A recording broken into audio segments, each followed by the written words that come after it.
So hello what's up, कैसे हैं आप सब। हाँ जी मित्रों, तो जिस चीज का आपको था इंतजार मैं लेके आ गया हूं आपके साथ, that is the revision of ऐसे 800 की सीरीज। सबसे पहले इस वीडियो में हम डिस्कस करने वाले हैं ऐसे 800। एंड एक बात याद रखना, ये सीरीज थोड़ी स्पेशल है। This is the lucky series. Sir lucky series क्यों?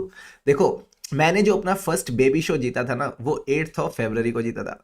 माई बर्थ डेट इज 26 जून और सीए फाइनल में I all India rank 8। So this series is very special, तभी इसको बोला जाता है स्पेशलाइज्ड एरियाज। अगर आप अपने स्टडी मटेरियल में भी देखोगे तो चैप्टर की जो हेडिंग है उसका नाम क्या है सर? Specialised areas.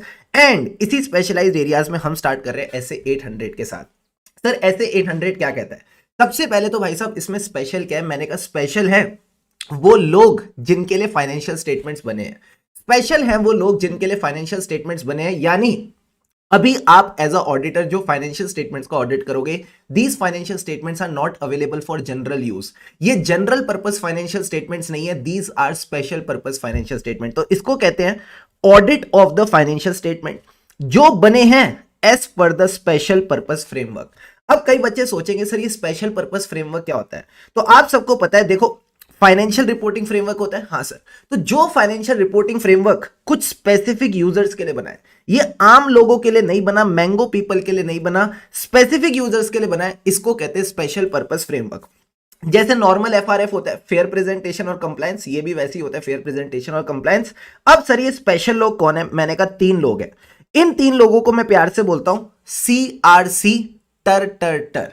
CRC टर टर टर। आईसीआई ने 3 एग्जाम्पल दे रखे, और भी एग्जाम्पल्स हो सकते हैं, but exam point of view से आपने ये 3 याद रखने हैं। सर इनका क्या मतलब है? मैंने कहा सबसे पहले एंटिटी के क्रेडिटर्स। हो सकता है एंटिटी के क्रेडिटर्स कहे कि हम आपको गुड्स क्रेडिट पे दें, उससे पहले हम जानना चाहते हैं आपकी वर्किंग कैपिटल पोजीशन कैसी है, कैश फ्लो पोजीशन कैसी है। तो वो चाहते हैं आप अपने अकाउंट्स एक बार कैश बेसिस ऑफ अकाउंटिंग में बनाओ। सर हम तो अक्रूवल बेसिस फॉलो करते हैं। देखो अक्रूवल बेसिस सबके लिए, जब आप स्पेशली क्रेडिटर्स के लिए बना रहे हो तो आपको cash basis of accounting follow करनी है। तो पहला एग्जांपल जो आईसीआई देता है वो कहता है क्रेडिटर्स के लिए आपने फॉलो करी cash basis of accounting for preparing the financial statement.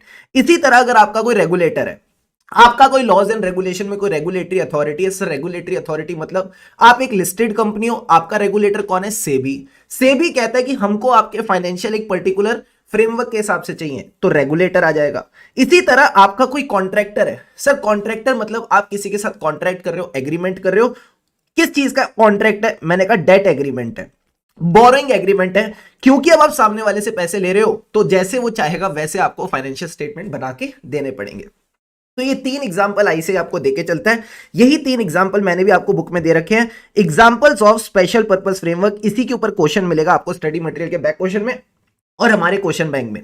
तो पहला क्या कहता है sir? Cash receipts and disbursement basis of accounting. Simple बोलो, कैश बेसिस ऑफ अकाउंटिंग किसके लिए? क्रेडिटर के लिए। इसी तरह फाइनेंशियल रिपोर्टिंग प्रोविजंस किसके लिए? फॉर अ रेगुलेटर और फॉर अ कॉन्ट्रैक्टर। तो प्यार से बोलेंगे सारे बच्चे CRC टर टर टर। Creditor, regulator, contractor. एक और बात, क्रेडिटर, रेगुलेटर, कॉन्ट्रैक्टर। क्या ये पहला पॉइंट क्लियर है? हाँ। तो इस चैप्टर में 3 से 4 चीजें ये जो इंपॉर्टेंट है, पहली चीज हो गई। अब आ जाओ सर, बेसिक्स तो समझ आ गए। बेसिक्स तो समझ आ गए। यहां जो फाइनेंशियल स्टेटमेंट्स बनेंगे वो जनरल पर्पस फ्रेमवर्क के हिसाब से नहीं बनेंगे, स्पेशल पर्पस फ्रेमवर्क के हिसाब से बनेंगे। ऑडिट भी वैसे ही होगा जैसे सारे स्टैंडर्ड्स ऑन ऑडिटिंग में होता था। अब इस ऐसे को हमने 3 पार्ट्स में डिवाइड किया है। सर क्या क्या? सबसे पहले क्या चीजें आप कंसीडर करोगे जब आप इस तरह की एंगेजमेंट को एक्सेप्ट कर रहे हो? ठीक है सर। एक्सेप्ट करने के बाद जब आप इसको प्लान और परफॉर्म करोगे as per the standards on auditing, तो इसके अंदर क्या स्पेशल बातें रहेंगी उसकी बात करेंगे। एंड लास्ट में reporting part which is very very easy. ठीक है सर। सबसे पहले सर आते हैं एक्सेप्टिंग द एंगेजमेंट। मुझे बताओ, जब आपने स्टैंडर्ड्स ऑन ऑडिटिंग पढ़े तो कौन सा ऐसे था जिसमें एंगेजमेंट एक्सेप्ट करने की बात होती है, एंगेजमेंट के एग्रीमेंट की बात होती है? सर एक्सेप्टेंस होती थी ऐसे 220 में, और जो एंगेजमेंट एग्री होता था, एग्रीमेंट बनता था, वो ऐसे 210 में बनता था। तो यहां पे सबसे पहले तो आपने देखना है एप्लीकेबिलिटी ऑफ एफआरएफ। क्या जो एफआरएफ है वो आपको एक्सेप्टेबल है कि नहीं? ये एक्सेप्टेबिलिटी किस पे डिपेंड करेगी? ऐसे 210 के जो हम फैक्टर्स पढ़ते थे, क्या फैक्टर्स थे? आई एम श्योर आप भूल गए होंगे कई सारे बच्चे, डोंट वरी, अभी हम रिवाइज करके चलेंगे। ये कहता है कि हमको मीट करनी है। मुझे बताओ एफआरएफ की जो एक्सेप्टेबिलिटी है, आपको कैसे पता लगेगा एफआरएफ एक्सेप्टेबल है कि नहीं? एक्सेप्टेबल किसके लिए होना चाहिए? सर हम रिपोर्टिंग कर रहे हैं कुछ स्पेसिफिक यूजर्स के लिए। ये स्पेसिफिक यूजर्स कौन है? CRC, टर क्रेडिटर, रेगुलेटर, कॉन्ट्रैक्टर। तो अगर आप इन स्पेसिफिक यूजर्स की फाइनेंशियल इंफॉर्मेशन नीड्स को मीट कर रहे हो तो क्या मैं बोल दूं FRF एक्सेप्टेबल है? हाँ सर। अब एक बात बताओ, क्या क्या ऑप्शंस अवेलेबल है जहां से मैं ये एक्सेप्टेबल FRF चुनूं? तो ICAI कहता है 3 ऑप्शंस अवेलेबल है, बस ध्यान से समझ लो क्या क्या। ये कहता है कोई स्टैंडर्ड सेटिंग ऑर्गेनाइजेशन हो सकती है जैसे कि ICAI। जो भी अकाउंटिंग स्टैंडर्ड है वो कहां बनते हैं? ICAI के अंदर बनते हैं, ठीक है सर। इसी तरह कोई लॉज एंड रेगुलेशंस हो सकते हैं जो आपको स्टैंडर्ड्स प्रिस्क्राइब करके दे दे। फॉर एग्जांपल कंपनीज एक्ट 2013, वो आपको बताता है अकाउंटिंग स्टैंडर्ड्स और इंड AS के बारे में। इसी तरह आपका कोई कॉन्ट्रैक्ट भी हो सकता है जो आपको गाइड कर दे कि आपको फाइनेंशियल स्टेटमेंट कहां से बनाने। तो आपका जो FRF है वो कहां कहां से आ सकता है? बोलो 3 जगहों से। एक तो standard setting organisation like ICAI, एक आ सकता है किसी लॉ और रेगुलेशन के अंदर से जैसे कंपनीज एक्ट हमको AS और इंड AS का ज्ञान देता है, and third and the most important is a contract. इन तीनों जगहों से आ सकता है, ठीक है सर। अच्छा एक बात बताओ, क्या कभी ऐसा हो सकता है कि जो स्टैंडर्ड्स ICAI बताए, जो स्टैंडर्ड कंपनीज एक्ट बताए, इनके अंदर कॉन्फ्लिक्ट आ जाए? हाँ सर, ऐसा हो सकता है इनके अंदर कॉन्फ्लिक्ट आ जाए। तो अगर कोई कॉन्फ्लिक्ट आता है तो डील एज पर ऐसे 210। सर 210 में कैसे डील करते हैं? मैंने कहा इसमें कंफ्यूज होने की जरूरत नहीं है, ये आपके कोर्स का पार्ट नहीं है। बस आपके कोर्स में इतना लिखा है कि अगर दोनों में कॉन्फ्लिक्ट हो तो एज पर ऐसे 210 डील कर लेना, ठीक है सर। तो अभी तक हमने क्या सीखा? इधर देखो, हम इंगेजमेंट एक्सेप्ट कब करेंगे? जब FRF एक्सेप्टेबल होगा। FRF एक्सेप्टेबल होगा कि नहीं, ये ऐसे 210 की फील्ड में चलना है। अब ये किसके लिए एक्सेप्टेबल होना चाहिए sir? This should be acceptable for the specific user जिसके लिए फाइनेंशियल स्टेटमेंट बन रहे हैं। अब आ जाओ सर, एक्सेप्टेबिलिटी के लिए आपके FRF में क्या क्या क्वालिटीज होनी चाहिए? इसको कहते हैं एट्रीब्यूट्स। इसको क्या कहते हैं? एट्रीब्यूट्स। अब जल्दी से बताओ क्या क्या एट्रीब्यूट्स होने चाहिए। ये वही एट्रीब्यूट्स है जो मैंने आपको ऐसे 210 में पढ़ाए थे। सबसे पहले देखेंगे नेचर, 2 चीजों की, nature of the entity, nature of the financial statement. Entity की नेचर का क्या मतलब है? मैंने कहा अगर कोई प्रॉफिट ऑर्गेनाइजेशन है तो उसका FRF अलग होता है, कोई नॉन फॉर प्रॉफिट ऑर्गेनाइजेशन है तो उसका FRF अलग होता है, income expenditure account, receipt and payment account. तो आपने देखी नेचर ऑफ द एंटिटी। इसी तरह आप देखोगे nature of the financial statement, यानी आपके जो फाइनेंशियल स्टेटमेंट है ये complete set of financial statement है, मतलब P&L, balance sheet, cash flow statement, notes to accounts, या सिंगल फाइनेंशियल स्टेटमेंट है like only a cash flow statement. तो 2 चीजों की नेचर देखी, एंटिटी की नेचर, फाइनेंशियल स्टेटमेंट की नेचर। अब देखो पर्पस। सर पर्पस का क्या मतलब है? ये जनरल पर्पस फाइनेंशियल स्टेटमेंट है या स्पेशल पर्पस फाइनेंशियल स्टेटमेंट? ये भी ऐसे 210 सिखाता है। एंड लास्ट में आप देखोगे laws and regulation. Laws and regulations का क्या मतलब है आपको पता होगा। अगर आज की डेट में कोई लिस्टेड एंटिटी है तो as per the companies act, as per the SEBI rules, उसको अपने फाइनेंशियल स्टेटमेंट इंड AS के हिसाब से बनाने हैं। तो जैसा लॉज एंड रेगुलेशन कहता है वैसा वैसा आपको करके चलना पड़ेगा। तो ये कहता है इन एट्रीब्यूट्स को आप यूज कर सकते हो in deciding whether the FRF is acceptable or not। अब इन एट्रीब्यूट्स को कैसे यूज करना है? This is a matter of professional judgement. क्या यहां तक बेसिक बेसिक बातें समझ आ रही हैं? हाँ सर समझ आ रही हैं। अब एक बात बताओ, सपोज एक एग्जांपल लेते हैं, ठीक है, बहुत थ्योरेटिकल बातें हो गई, अब एक एग्जांपल लेते हैं। सपोज एक एंटिटी बिक रही है, ये बिक रही है एंटिटी, ठीक है सर। जब एंटिटी बिक रही है तो क्या इसकी वैल्यूएशन होगी? हाँ, आपने AFM में सीखा ही है कि वैल्यूएशन होती है। क्या कोई नेट एसेट्स मेथड सीखा है? हाँ सर, नेट एसेट्स मेथड सीखा है, that is assets minus liability. अब मान लो जिस इंसान को मैं एंटिटी बेच रहा हूं उसने कहा कि आप अपने डेटर्स की वैल्यूएशन कैसे करेंगे? Gross debtors minus provision is equal to value of the debtor. उसने कहा जब आप प्रोविजन बनाओ ना तो याद रखना जो भी डेटर्स 3 महीने से ज्यादा पुराने हैं, जो भी डेटर्स 3 महीने से ज्यादा पुराने हैं उस पे आप 100% प्रोविजन बनाओगे। क्या ऐसा रियल लाइफ में होता है? क्या ऐसा रियल लाइफ में होता है? क्या ऐसा जनरल पर्पस फाइनेंशियल स्टेटमेंट में होता है? The answer is no. The answer is no. ऐसा जनरल पर्पस फाइनेंशियल स्टेटमेंट में नहीं होता। ये ओवर प्रूडेंट है। This is something which is over prudent. This is not neutral. This is not neutral as compare to the general purpose framework. यहां आपके chapter का ऐसे 800 का फर्स्ट पार्ट कंप्लीट हो जाता है। यहां ऐसे 800 का फर्स्ट पार्ट कंप्लीट हो जाता है। जल्दी से इधर देखो, सबसे पहले पार्ट में शुभम सर ने क्या कहा था, मैं क्या सिखाऊंगा? Considerations when accepting such assignment. जल्दी से बताओ असाइनमेंट कब एक्सेप्ट करोगे? जब FRF एक्सेप्टेबल होगा। जब हमको FRF एक्सेप्टेबल होगा तब एक्सेप्ट करेंगे। अब मुझे बस थोड़ा सा ना ज्ञान बता दो, ये FRF आता कहां से है? सर ये FRF आता है standard setting organisation like ICAI, ठीक है, इन बातों को बस आप रीड कर लेना। या ये कहां से आएगा, मैंने कहा लॉज एंड रेगुलेशन, जैसे कि कंपनीज एक्ट 2013, ठीक है सर। या तीसरा मैंने और क्या बताया था सर, ये किसी कॉन्ट्रैक्ट से भी आ सकता है। अब मैंने आपको क्या बोला था सर, कभी कभार ऐसा हो सकता है कि देयर कैन बी कॉन्फ्लिक्ट। बताओ कॉन्फ्लिक्ट किसके बीच में, आईसीआई और laws and regulation. There can be conflict between the financial reporting standards and the laws and regulation. जब भी ऐसा होगा इन दोनों के बीच में कॉन्फ्लिक्ट, तो आपको ऐसे 210 के एक्शंस के हिसाब से चलना पड़ेगा, ठीक है सर। अब एक बात बताओ सर, हमें क्या क्या एट्रीब्यूट्स देखने हैं।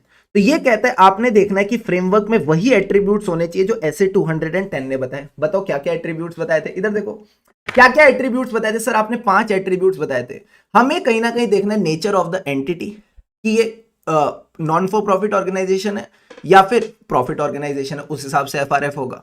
फिर आपने देखना था nature of the financial statement, complete set है या सिंगल फाइनेंशियल स्टेटमेंट। नेचर हो गया। अब देखो पर्पस, पर्पस किसका, purpose of the financial statement general purpose है, special purpose, and last point was laws and regulation. जैसा लॉज एंड रेगुलेशन कहेंगे वैसा एफआरएफ उठाएंगे। ये बेसिक बेसिक बातें बस आपने समझ के चलनी है, ठीक है सर।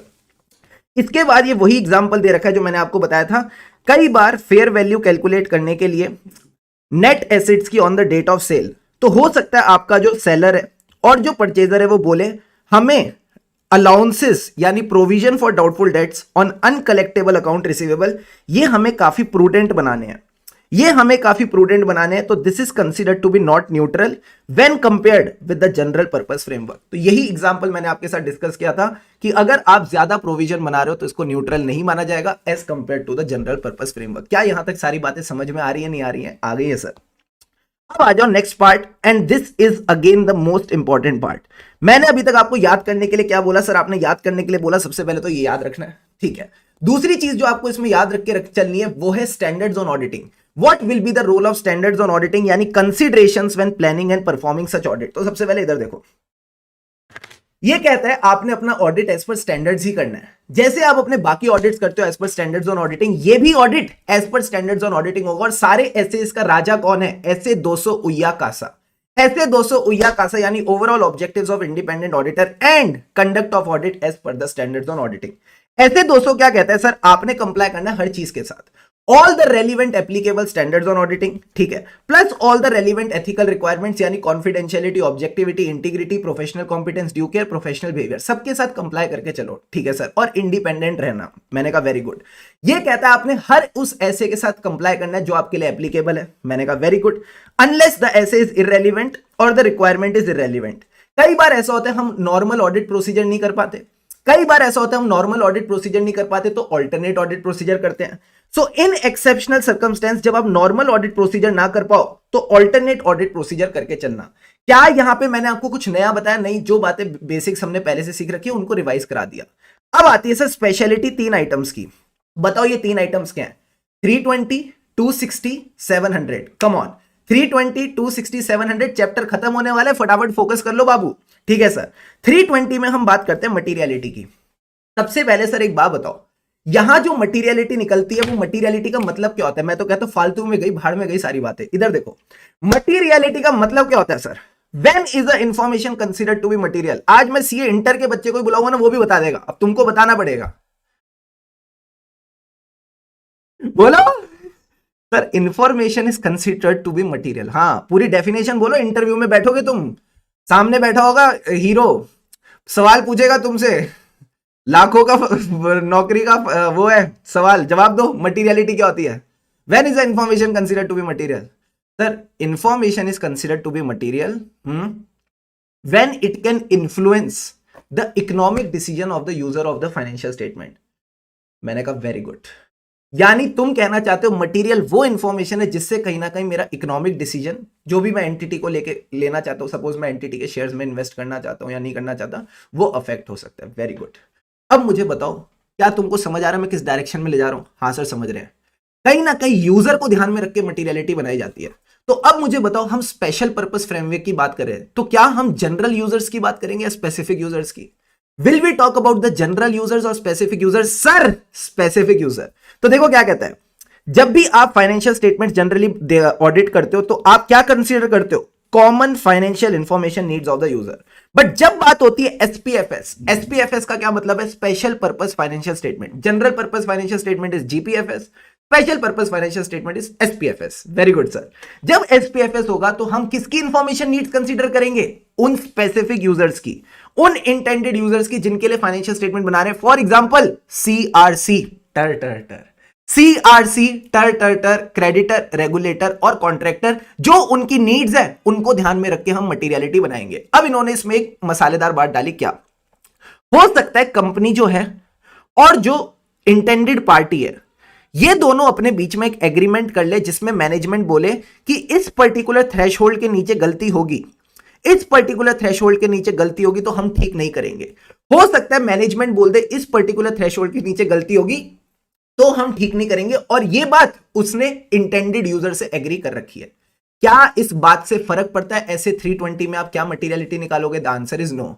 जब मैंने आपको ऐसे 320 पढ़ाया तो मैंने ऐसी कोई फालतू बात की ही नहीं थी कि आपको मैनेजमेंट और इंटेंडेड यूजर के एग्रीमेंट को देख के मटेरियलिटी पे कोई फर्क पड़ता है। तो देखो क्या कहता है, in case of SPFS management can agree with the intended user कि भाई इस थ्रेशहोल्ड के नीचे जो भी गलती मिलेगी हम उसको ठीक नहीं करेंगे।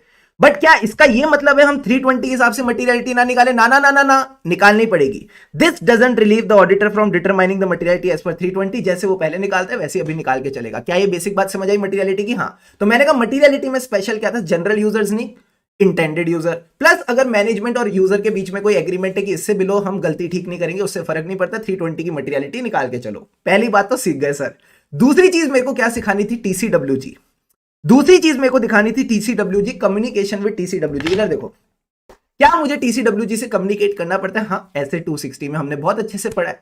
कहीं ना कहीं टू वे कम्युनिकेशन होनी चाहिए, कंस्ट्रक्टिव रिलेशनशिप बननी चाहिए। बट अब एक बात बताओ, क्या आपके जनरल पर्पस फाइनेंशियल स्टेटमेंट जो बन रहे हैं उनका बनने का तरीका और स्पेशल पर्पस फाइनेंशियल स्टेटमेंट बनने का तरीका अलग अलग है? हाँ, क्योंकि दोनों का एफआरएफ अलग है। इसका FRF is the general purpose framework, इसका is the special purpose framework.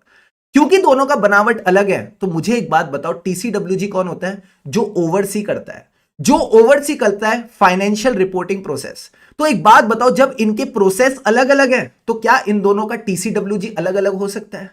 Feel की बात है, फील से जवाब दो। अगर इनके प्रोसेसेस अलग है, जनरल का प्रोसेस अलग, स्पेशल का अलग, तो क्या इनको ओवरसी करने वाला टीसीडब्ल्यूजी अलग हो सकता है? द आंसर इज यस, अलग हो सकता है। तो जब आप कम्युनिकेट करोगे स्पेशल पर्पस के लिए तो आप डिफरेंट टीसीडब्ल्यूजी से कम्युनिकेट कर सकते हो। सर क्या बात बोल रहे हो? मैंने कहा हाँ, यही लिखा है। ऐसे 260 आपको क्या कहता था पहले ये समझते हैं। To communicate with the persons in the governance structure, sometimes टीसीडब्ल्यूजीज are also involved in managing the entity. ठीक है सर, तो उस हिसाब से फिर आप उनसे एक बार ऑलरेडी बात कर चुके हो। अब जो मसालेदार बात है वो आती है। अब देखो, when the complete set of general purpose financial statement is also prepared by the entity, those responsible for the oversight of SPFS may not be the same as the TCWG of GPFS। हो सकता है SPFS के TCWG और GPFS के TCWG अलग अलग हो, तो उनसे अलग अलग बातें करना। क्या ये बेसिक बात समझ आ रही है? हाँ सर, ये तो बड़ी मजेदार बात है। मैं तो कह रहा हूं फील से पढ़ोगे तभी आगे बढ़ोगे। And last point is SA 700। Sir SA 700 क्या है? मैंने कहा बिल्कुल सेम है, बिल्कुल सेम है, डिट्टो सेम है। जैसे SA 700 के सारे एलिमेंट्स ऑफ ऑडिट रिपोर्ट आते थे कि आप टाइटल लिखते थे इंडिपेंडेंट ऑडिटर्स रिपोर्ट, फिर आप लिखते थे हमारा ऑडिट ओपिनियन क्या है, फिर आप लिखते थे ऑडिटर की रिस्पॉन्सिबिलिटी, मैनेजमेंट की रिस्पॉन्सिबिलिटी, उसके बाद आपका सिग्नेचर, आपका प्लेस, आपकी लास्ट में जितनी भी चीजें आ जाती थी, वैसे ही इसमें भी आएगा। यूडिन वुडिन इसमें भी आएगा, सेम टू सेम रहेगा। बस इसमें आपने एक स्पेशल बात ध्यान रखनी है जो यहां लिखी है। ठीक है, उससे पहले यहां पे इन्होंने एक बात लिखी है कि आपको अपना एफआरएफ डिस्क्राइब करना पड़ेगा। तो बेसिकली आपको बताना पड़ेगा कि जो भी फाइनेंशियल स्टेटमेंट बने वो किस हिसाब से बने हैं। क्या वो आपने एज पर कॉन्ट्रैक्ट बनाए हैं, या आपके पास अगर मैनेजमेंट बहुत सारे एफआरएफ्स अवेलेबल थे, बहुत सारे एफआरएफ्स अवेलेबल थे और आपको चॉइस करनी थी, तो जो मैनेजमेंट की रिस्पॉन्सिबिलिटी है उसमें ये बात भी आएगी कि उसको चॉइस करनी थी। तो ये वाला जो पार्ट है, मेरी बस आपसे एक छोटी सी रिक्वेस्ट रहेगी, इसको प्लीज रीड कर लेना। From application point of view, from case study point of view may be helpful. अब एक बात समझना, देखो क्या है सर, यूजर को कैसे पता लगेगा? यूजर को कैसे पता लगेगा ये जनरल पर्पस फाइनेंशियल स्टेटमेंट की ऑडिट रिपोर्ट है या स्पेशल पर्पस? आपको इसके लिए पैरा डालना पड़ेगा, आपको यूजर को अलर्ट करना पड़ेगा कि भाई ये तेरे लिए नहीं है, भाई ये तेरे लिए नहीं है, ये मैंने किसी क्रेडिटर के लिए बनाई है, ये मैंने किसी रेगुलेटर के लिए बनाई है, या ये मैंने किसी कॉन्ट्रैक्टर के लिए बनाई है। तो देखो क्या कहता है, जो स्पेशल पर्पस फाइनेंशियल स्टेटमेंट है कहीं ना कहीं किसी और पर्पस के लिए यूज हो सकते हैं। फॉर एग्जाम्पल जो आपका रेगुलेटर है, एग्जाम्पल सेबी, वो कह दे कि भाई इसको तो आपने पब्लिकली अवेलेबल करना है अपनी वेबसाइट पे, तो दोस्त एज अ ऑडिटर आपने लोगों को अलर्ट करना है, आपने लोगों को अलर्ट करना है कि ये financial statement as per special purpose framework के लिए बने हैं, एंड क्योंकि स्पेशल पर्पस है तो ये किसी और पर्पस के लिए सूटेबल नहीं है, क्योंकि ये स्पेशल पर्पस है तो किसी और पर्पस के लिए सूटेबल नहीं है। फॉर एग्जाम्पल कई बार ऐसा होता है ना, घर में जो खाना बनता है वो किसी ऐसे पर्सन के लिए बनता है जो बीमार है, हाँ, तो खाने के साथ वो लिख देते ना कि this is not suitable, this is not suitable for healthy people, this is for बीमार ओनली। तो याद रखना आप इसमें क्या बोलोगे, ये फाइनेंशियल स्टेटमेंट स्पेशल पर्पस के लिए बने, ये खाना इसके लिए बना है, ये किसी और के लिए सुटेबल नहीं है। क्या ये बेसिक फील समझ आ रही है? हाँ सर समझ गए। अब लास्ट में आप इसी के लिए एक पैरा डाल देते हो, restriction on distribution and use. तो देखो क्या कहता है, कहीं ना कहीं लोगों को अलर्ट करने के लिए आप एक पैरा डाल दो, आप एक पैरा डाल दो, इन एडिशन टू अलर्ट आप डाल दो एक पैरा जिसमें आप लिख दो it is intended solely for the specific user, जो भी वो इंटेंडेड यूजर है, CRC टर क्रेडिटर रेगुलेटर कॉन्ट्रैक्टर, उसका नाम लिख दो, और लिख दो कि this can be achieved by restricting the distribution. उसमें आप एक पैरा डालोगे जिसमें आप बोलोगे कि this is intended solely for this user and इसको आप आगे डिस्ट्रीब्यूट मत करो। सर क्या आप हमको दिखा सकते हो एक रिपोर्ट में कैसे आता है? तो मैंने आपको कहा था ना, देखो ऐसे 700 की जैसे इंडिपेंडेंट ऑडिटर्स रिपोर्ट होती है वैसे ही है। अब बताओ ये किस स्पेशल यूजर के लिए बनाई गई है? सर ये बनाई गई है for the board of directors of the holding company. जो होल्डिंग कंपनी थी उसके लिए कहीं ना कहीं बोर्ड ऑफ डायरेक्टर्स के लिए बनाई गई है for the purpose of consolidation. ठीक है, अगर आपको पता रहेगा, मैं थोड़ा सा एक लेवल आगे जा रहा हूं, चलेगा? चलेगा सर। अगर आपको पता रहेगा कंसोलिडेशन करने के लिए ना, जो होल्डिंग कंपनी के फाइनेंशियल स्टेटमेंट होते हैं और सब्सिडरी के फाइनेंशियल स्टेटमेंट होते हैं, ये दोनों अलाइंड होने चाहिए, ये दोनों सेम एफआरएफ के हिसाब से होने चाहिए। अगर सेम एफआरएफ के हिसाब से होंगे तभी आप इनको जोड़ सकते हो। तो कई बार सब्सिडरी को होल्डिंग के लिए सिर्फ और सिर्फ होल्डिंग के साथ कंसोलिडेशन करने के लिए इसी स्पेशल पर्पस के लिए अलग से फाइनेंशियल स्टेटमेंट बनाने पड़ते हैं। तो आपको अगर पता होगा कोई सब्सिडरी अगर एएस में बना रही है तो होल्डिंग के साथ कंसोलिडेट करने के लिए उसको इंड एस पे जाना पड़ता है। तो this is the special purpose जिसके लिए फाइनेंशियल स्टेटमेंट बने थे, जो मैं आपके लिए प्रैक्टिकली लाया हूं। ठीक है सर। अब अगर आप देखो ओपिनियन वैसा का वैसे ही है, बेसिस ऑफ ओपिनियन वैसा का वैसे ही है कि हमने स्टैंडर्ड जोन ऑडिटिंग करे, वो सारी बातें इसमें लिखी है। लास्ट में जैसा मैंने आपको कहा था कि आपको एक पैरा डालना पड़ेगा, रिस्ट्रिक्शन ऑन डिस्ट्रीब्यूशन और यूज। तो इसमें आप सबसे पहले क्या बोलोगे, these are intended only for the special user, not for the other users, not suitable for any other purpose. ठीक है, ये बात आपने लिख दी। ठीक है, प्लस आपने कहीं ना कहीं हेडिंग डाल दी कि बाकी लोग इसको यूज ना करें, बाकी लोग इसको यूज ना करें, हम इसका डिस्ट्रीब्यूशन रिस्ट्रिक्ट करते हैं। तो आपने यहां पे लिखा intended solely for the company and the board of directors of the company. कोई भी बंदा अगर इसको यूज करता है अदर देन द कंपनी और the board of directors of the holding company and the subsidiary company, उनके अलावा हम किसी को भी रिस्पॉन्सिबल नहीं है। तो ये बेसिक सी बात आपने ध्यान में रख के चलनी है। क्लियर है? क्लियर है सर। अब जल्दी से फटाफट देखो, आईसीआई ने 2 क्वेश्चन दे रखे हैं आपके स्टडी मटेरियल में, उनको गो थ्रू कर लेते हैं। CA Lalita is the auditor of a company, she is also offered the professional work of the audit of financial statement prepared as per the loan agreement. मुझे बताओ लोन एग्रीमेंट क्या, मैंने बोला था CRC टर में आ जाएगा, क्रेडिटर रेगुलेटर कॉन्ट्रैक्टर। तो this is a loan agreement और अ लोन कॉन्ट्रैक्ट। तो आप सीधा सीधा बोलोगे इसने एक्सेप्ट भी कर लिया और सोचा कि मैं अदर मैटर पैराग्राफ डाल के ये बात बता दूंगी। तो मैंने कहा कोई दिक्कत की बात नहीं है, approach of this CA Lalita is proper. ठीक है, एंड ये बात ये ओम पैरा में डाल सकते हैं, बेसिक बात समझ के चलना। अगला है sir CA Lakshmi, she has prepared a draft audit report for the financial statement of X Limited, prepared as per the financial reporting provisions of a contract. Again, ये financial reporting provisions जो general purpose framework के हिसाब से बने या special purpose framework? Sir contract is a special purpose framework. ठीक है sir.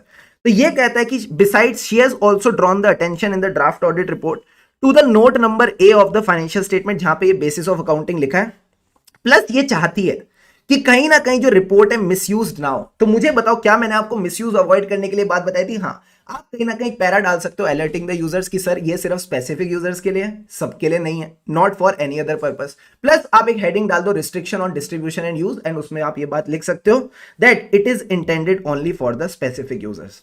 Clear है? क्लियर है सर। तो इसी तरह से इन्होंने पैरा डाल रखा है, वी ड्रॉ द अटेंशन, जहां पे स्पेशल पर्पस फ्रेमवर्क के बारे में लिखा है, plus it may not be suitable for any other purpose, it is intended only for 2 companies जिनकी बात कर रखी है, एक्स लिमिटेड और वाई लिमिटेड। यहाँ आपकी पूरी की पूरी रिवीजन कंप्लीटली फिनिश होती है ऑफ ऐसे 800। आई होप पूरा का पूरा ऐसे एंड टू एंड आपको क्लियर है। इसमें बस आपने 3 चीजों पे फोकस करके चलना है। एक तो ये alert and restriction on distribution and use, तीसरी चीज थी ये नॉर्मल एसेस प्लस 3 एसेस का तड़का, मटीरियलिटी, टीसीडब्ल्यूजी और SA 700, and the last thing is CRC creditor regulator contractor. I hope you enjoyed this revision. देखो बहुत ही प्यारा चैप्टर है ये जो 800 की सीरीज है, इसमें से एक क्वेश्चन आना ही आना है 5 नंबर का। प्लीज इसको एकदम अच्छे से पूरी शिद्दत से एक बार वापस आप भी रिवाइज कर लीजिएगा और एक बार क्वेश्चन बैंक प्रैक्टिस कर लीजिएगा तो मजा आ जाएगा। Thank you so much everyone and yes let's catch up in the next video. और हाँ, फेस पे स्माइल रखें क्योंकि खुशी से पढ़ेंगे तभी हम आगे बढ़ेंगे।